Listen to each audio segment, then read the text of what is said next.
So guys দেখো, বাইরে প্রচুর পরিমাণে বৃষ্টি হচ্ছে, ঝড় বৃষ্টি, কারেন্ট নেই, গ্যাস নেই। এবার আমাদের এখন রেডিমেড উনুন, যেই উনুনটা বাইরে আছে ওটা তো ভিজে গেছে, ওটাই রান্না করতে পারবো না। এখন বাজে 8টা।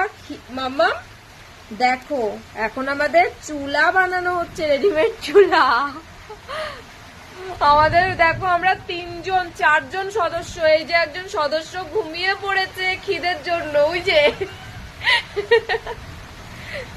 ঘরে রান্না হবে তো শোনা, হবে তো।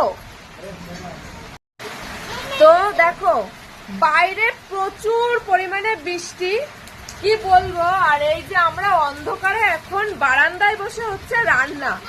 আর এই দেখো কত সুন্দর। আর এই যে আমাদের সুন্দরী, তুমি খাবে, তুমি খাবে শোনা। ও বাবা, লেজ নাড়াচ্ছে। শোনা বলো, পিকনিক পিকনিক ফিল হচ্ছে না বলো? কষ্ট মনে করতে নেই, তাই না? এইসব যতই হোক কষ্ট মনে করতে নেই, সবকিছুকে এনজয় করতে হয় খালি।